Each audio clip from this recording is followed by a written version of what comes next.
In a world of curated perfection, one whisper can shatter the illusion. For Sarah Johnson, a dream life was about to become a living nightmare, but her story didn't end in the wreckage. It began there. A perfect marriage. A multi-million-dollar home. A baby on the way. After years of heartbreaking struggle, Sarah Johnson had everything she'd ever dreamed of. He thought he was in control. It was the kind of light that made everything look expensive. This was the home of Mark and Sarah Johnson, and today was a day meticulously curated for joy, their baby shower. After 6 years of a silent, gnawing battle with infertility, the hushed appointments, the cyclical heartbreak, the invasive procedures that felt like a violation of body and soul, Sarah was finally, miraculously pregnant. Handsome in that effortless, old-money way, with a thatch of sandy blonde hair, a charmingly crooked smile, and the easy confidence of a man who had never known failure. He had been her rock through their fertility struggles, holding her hand during every negative test, his voice a soothing balm of reassurance. No detail had been overlooked. A string quartet played softly on the flagstone patio.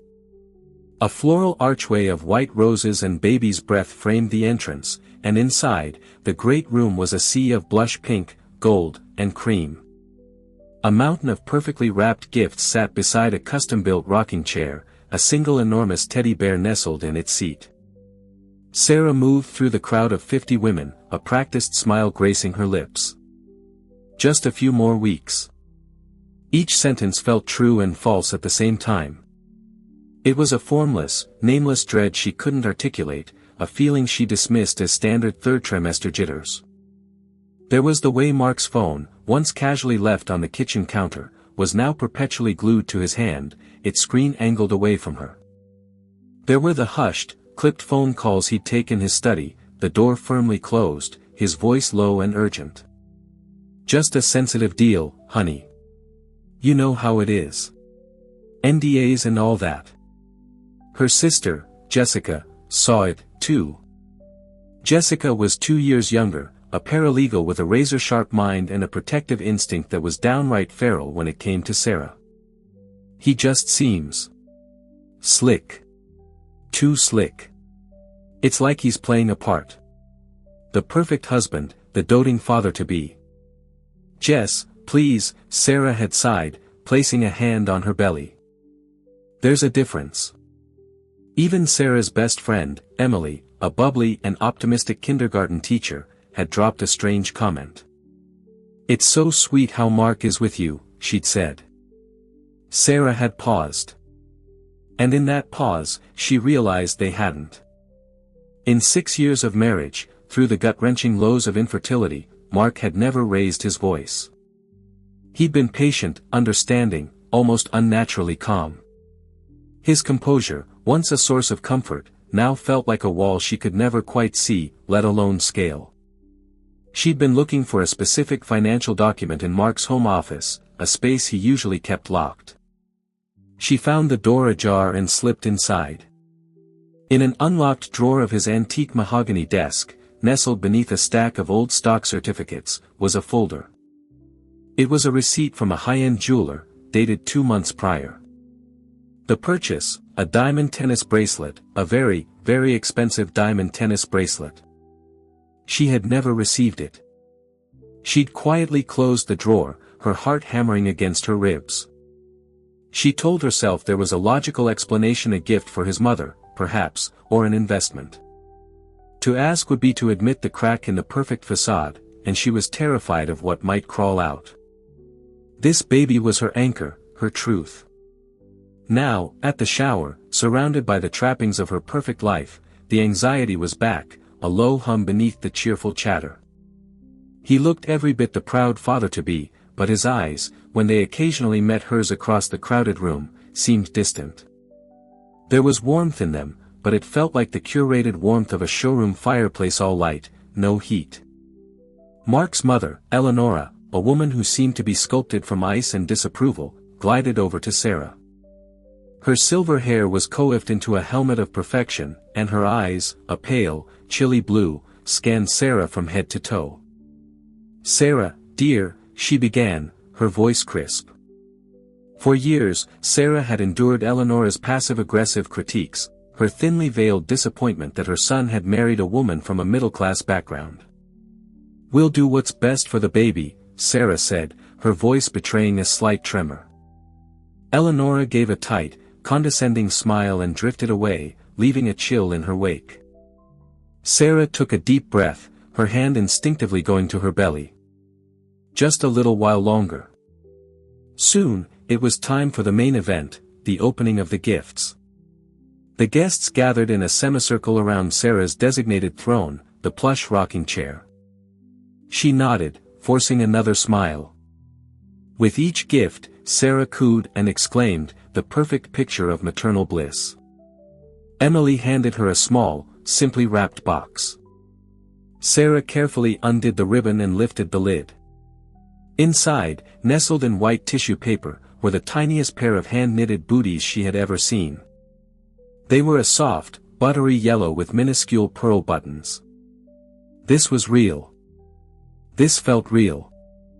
"Oh, they're perfect," she whispered, her voice thick. A collective "ah" rippled through the room. It was in that moment, that single, pure moment of unguarded emotion, that Mark chose to lean in. It was casual, almost bored. "Don't get too attached," he breathed, his lips brushing her temple. "Remember, she's just the surrogate." They were a foreign language, a jumble of sounds that her brain refused to assemble into coherent thought. Surrogate. The word was a bomb, but a silent one. The world around her didn't explode. The string quartet continued its jaunty tune. A high-pitched ringing started in Sarah's ears, drowning out the music. The vibrant colors of the room, the blush pink, the shimmering gold, bled together into a nauseating, muted gray. The smiling faces of her friends and family distorted, their features melting like wax figures left too close to a flame. His touch was suddenly vile, a proprietary claim on a vessel, not a wife. She couldn't inhale, couldn't exhale. Mark was still smiling, a placid, handsome mask that betrayed nothing. This baby, her Isabella, the child she felt kicking and turning inside her, the culmination of years of pain and hope, was not hers. And he knew. He had always known. Mark, sensing the sudden rigidity in her shoulders, glanced down. His smile faltered for a microsecond as he saw her face, the drained color, the wide, unblinking horror in her eyes. He gave her shoulder a little shake, a silent, urgent command to pull herself together. Jessica, ever watchful, had seen the exchange. "Sar." Jessica's voice cut through the fog. The room's cheerful chatter faltered. A few heads turned. The spell was broken. She was a statue carved from ice, her face a kabuki mask of shock. Sarah flinched away from the touch as if she'd been burned. She couldn't speak. She stared straight ahead, her eyes fixed on the giant, mocking teddy bear in the corner. Its button eyes seemed to stare back with a vacant, idiotic pity.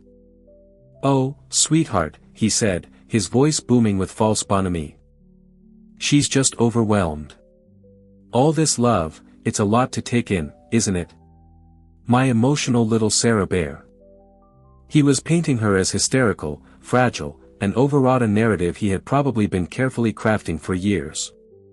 But the words had unlocked something in Sarah. The formless dread she'd been feeling for months now had a name and a face. It was the face of her husband. The receipt for the diamond bracelet, the hushed phone calls, the unnatural comment wasn't anxiety, it was instinct. A primal, cellular knowledge that she was in danger. She found her voice. It came out as a choked, ragged whisper. "What did you say?" she asked, not looking at him, but at the empty space in front of her. "What, honey?" Mark's tone was all loving concern. "I said you're overwhelmed with love. We all are." "No," she said, her voice gaining a sliver of strength. "That's not what you said." The guests were murmuring now, exchanging confused, worried glances. The caterers froze in the doorway, their silver trays held aloft. The party had ground to a halt. His mother, Eleonora, began to move toward them, her face a thundercloud of indignation. "What is the meaning of this, Sarah? If you're not feeling well, perhaps you should go lie down. You're upsetting the guests." This was it. This was the game. Slowly, deliberately, Sarah pushed his hands off her shoulders. The simple act of defiance felt monumental. She used the arms of the rocking chair to push herself to her feet. She stood there for a moment, swaying slightly, her hand protectively on her stomach. She looked from Mark's panicked face to Eleonora's furious one, then out at the sea of bewildered guests. These people had come to celebrate her baby. A collective gasp went through the room. The handsome mask was gone. It was the silence of a universe collapsing. Eleonora Johnson looked as though she had been slapped. Jessica was already on her feet, her face a mask of pure, murderous fury, taking a protective step toward her sister. Mark opened his mouth, then closed it. He looked like a fish gasping for air. Was the diamond bracelet for the surrogate a joke, too? Sarah shot back, the words tumbling out before she could stop them. The flawless facade had not just cracked, it had been dynamited. People started to back away, grabbing their purses, avoiding eye contact as if the raw, ugly truth was contagious. The celebration had curdled into a public spectacle of humiliation. Whispers erupted, hushed and frantic. The shock had burned away, leaving behind a cold, hard clarity. This was not a man to talk to. The night was just beginning, and she had one last secret to reveal. The grand staircase felt like a mountain. Each step was a monumental effort, her legs trembling, her body weighed down not just by the baby, but by the crushing gravity of her new reality. Instead, she walked on autopilot down the hall and pushed open the door to the nursery. The room was a masterpiece of manufactured love. The walls were painted a soft, dreamy lavender. A mobile of fluffy, smiling clouds hung above it. The shelves were lined with classic children's books, their spines unbroken. Mark had presented the finished room to her a week ago with a flourish, and she had cried with happiness. Every perfect detail was a brushstroke in an elaborate, cruel lie. She sank into the plush glider in the corner, the one she had imagined spending countless nights in, nursing her daughter. The word echoed in the stillness. It meant another woman's egg. It meant her entire journey, the shots, the hormones, the hope was a sham. She hadn't been a partner in creation. And she hadn't even known she was for hire. Her phone buzzed in the small clutch purse she'd left on the changing table. Then again, and again. "Emily, Sarah, are you okay? I'm so sorry. Call me. I'll come get you." How could anyone handle this? Mark stood there, his tie loosened, his face pale and slick with sweat. "Sarah," he began, his voice low and pleading. "Baby, you have to listen to me. It was a joke. The worst, most idiotic joke in human history. I am so sorry." Sarah stared at him, her expression utterly blank. And that's when the memory, sharp and electrifying, pierced through the fog of her pain. She bought a commercial DNA testing kit online. "Anything for our little Isabella," he'd said, handing the sample back to her. She had sent his sample and her own to the lab, paying for the expedited, peace-of-mind results. The email had arrived 3 days ago. She told herself she was being crazy, that she didn't want to poison the last few weeks of her pregnancy with unfounded suspicions. So she had left it there, a digital Pandora's box, sitting unopened in her inbox. His whisper wasn't a joke. It was the truth slipping out in a moment of unguarded arrogance. And she had the proof. While Mark continued his frantic, desperate monologue about his stupid mistake, Sarah calmly reached for her purse, her movement slow and deliberate. She ignored him. With a tap, she opened her email client. She tapped again, her heart hammering. The login page appeared. "There is no us," she said, her voice a low, dangerous thing she didn't recognize as her own. She looked up from the screen and met his eyes. "There is no we. There is only the lie you have been living and the woman you have been using." The web page loaded. Analysis and conclusion: the alleged father, Mark Johnson, is excluded as the biological father of the fetus. Probability of paternity, 0%. Which meant his whisper wasn't just cruel. If he wasn't the father, and he knew it, then he must have known who was. Mark saw the look on her face. He saw the finality in her eyes. The game was up. "Give me that." She scrambled backwards out of his reach, a primal scream building in her chest. He was not going to bury this. The world deserved to know who he was. Her fingers flew across the screen, her social media muscle memory taking over. She didn't think, she just acted. She had over 2,000 followers, a mix of real-life friends and acquaintances from their affluent social circle. 10:45. 97. "Hello, everyone," she said into the phone, her voice shaking but clear. "Most of you were just at my baby shower," she continued, panning the camera around to show the perfect, beautiful, hateful nursery. "You were here to celebrate with me and my husband, Mark." She flipped the camera to face him. He froze, caught in the digital headlights, his face a mask of rage and terror. Her voice broke, and she took a ragged breath. The view count had passed 500. Friends were sharing the link. She held up the phone to show the email on her laptop screen, zooming in on the bold, black letters. Probability of paternity, 0%. "I am a surrogate."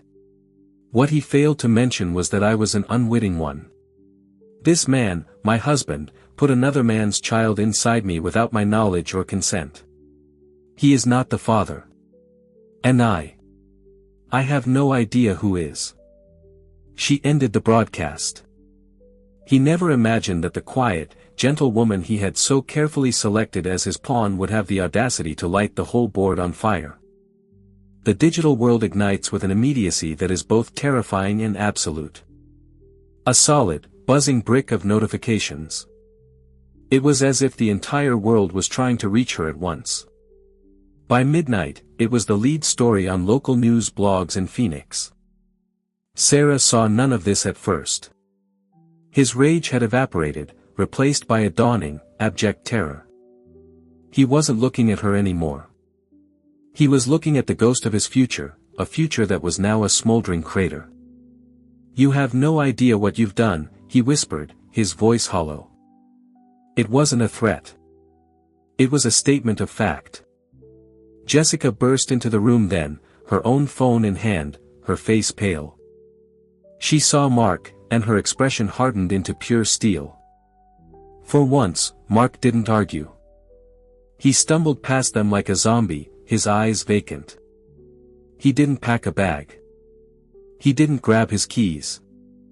The media had found their address. News vans were parked down the street, and reporters with telephoto lenses were trying to get a shot of the wronged wife. Mark's private equity firm, a bastion of old-school conservatism and public image, placed him on indefinite administrative leave less than 24 hours after the video went viral. Mark's best friend, David, the one who had clapped him on the back at the shower, stopped answering his calls. Eleanora Johnson, predictably, went on the attack. Sarah was always fragile, Eleanora claimed, her face a mask of feigned concern. Mark loved her, but she was difficult, prone to fantasy. "This whole story is a fabrication, a desperate attempt to ruin my son after he discovered her infidelity. The DNA test is clearly a forgery. She is mentally unwell, and we are deeply concerned for the safety of the unborn child she is carrying." The narrative was vile, but it gained traction in the darker corners of the internet where misogyny thrived. She was forced to delete her social media accounts, but the poison was already in the water supply. It was during a late-night conversation, huddled in the living room with Jessica and their mother, that the true, horrifying scope of the situation began to dawn on Sarah. The thought made her feel sick. "This isn't just infidelity, Sarah," Jessica said, her paralegal mind clicking into gear. The first break came a week after the shower. It was a standard legal threat, an act of blustering intimidation. "Failure to comply," she read aloud, "will result in our client pursuing all available legal avenues to protect his parental rights to the unborn child." Parental rights? Sarah choked out. "He's going to argue that he was the intended parent, that you and he had an agreement, and that his financial and emotional investment grants him rights. He's going to try and take the baby. He would use his money and his power to crush her, to paint her as the unstable villain of Eleonora's narrative and position himself as the stable, wealthy father figure. This baby, this innocent life, was about to become the rope in a brutal tug-of-war." That night, unable to sleep, Sarah found herself back in Mark's home office. She ran her hands over his expensive books, his polished desk, his leather-bound journals. She opened a drawer, then another. And then she found it. It looked like a legal document. She pulled it out. Jonathan P. Johnson was Mark's late grandfather, a ruthless real estate mogul who had built the family fortune. Mark had always been vague about the specifics of his inheritance, simply saying it was complicated. It was dense with legalese, but she scanned through it, her heart beginning to pound. And then she saw the clause. It was titled Article 4, Stipulations for Progeny. She read it once, then twice, the words blurring through a haze of disbelief. The clause stipulated that any grandchild, in order to inherit their full multi-million-dollar share of the trust, must be married and have produced a legitimate heir to carry on the Johnson family line. Sarah's blood went cold. It was in 6 weeks. He was turning 35. The entire scheme, in all its cold, calculating horror, laid itself bare in her mind. This was never about love. It was never about having a family with her. It was about money. Maybe he was sterile, a fact his pride would never allow him to admit. He'd procured an anonymous egg and anonymous sperm. He would get his heir, meet the trust's deadline, and secure his fortune. Pay her off. Create a new narrative where she was the one who left, and he was the tragic single father. It was the sound of a man who thought he had won, who saw the finish line and got sloppy, underestimating the woman he had chosen for her perceived meekness. The late nights, the secret calls, they were the logistics of his fraud. Her years of infertility hadn't been a shared tragedy. They had been her primary qualification for the role he needed her to play. She sank to the floor, the legal document clutched in her hand. The betrayal was so much deeper than infidelity. She had been a business transaction, a walking, talking loophole in a trust fund document. The firestorm outside was nothing compared to the inferno of rage and violation that now consumed her. She was going to burn his entire world to the ground. They hired Helen Pierce, the most formidable family law attorney in Arizona, a shark in a Chanel suit. When Sarah finished, placing the trust document on the polished table between them, Helen leaned forward, a dangerous glint in her eyes. "Mrs. Johnson," she said, her voice like gravel and steel, "we will not be filing for divorce. A divorce implies there was a valid marriage to begin with.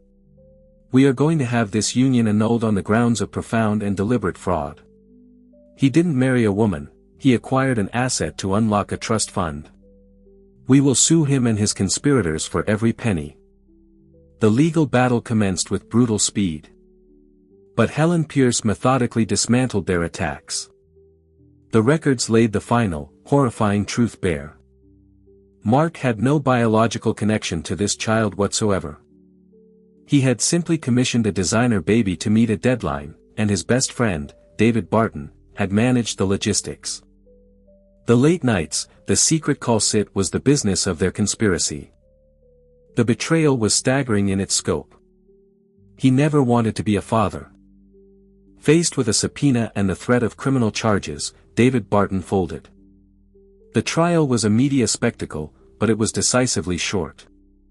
With David Barton's damning testimony, the irrefutable trust document, the fraudulent surrogacy contract, and the 0% paternity test, Mark's defense crumbled into dust. In her ruling, she didn't mince words, calling Mark's actions a campaign of profound psychological terrorism. The annulment was granted. The judge issued a ruling that permanently stripped Mark of any and all parental claims to the unborn child, calling his connection to her a biological and emotional fiction. She was Sarah Miller again, her maiden name a shield and a promise. She named her Lily Hope Miller. Lily, for the new beginning, and Hope, for the light she brought into the darkness. The fates of the men who built the lie unfolded with grim, karmic precision. His name, once a symbol of affluence, became a synonym for disgrace. David Barton, his accomplice, avoided prison by testifying against his friend, but his career was shattered, his reputation as a man of treachery preceding him wherever he went. Eleanora Johnson simply faded into social exile, a woman undone by her own son's monstrous ambition. For Lily, Sarah began a journal. She filled its pages not with the pain of the past, but with the story of her own resilience. She transformed from a victim into a warrior, reclaiming her life and building something real and honest from the ashes of deceit. What did you think of Sarah's journey? Could you ever forgive a betrayal this deep? Let us know your thoughts in the comments below. If this story touched you, please give this video a thumbs up, share it with someone who needs to hear about the power of resilience, and make sure you subscribe to our channel for more unforgettable real-life stories.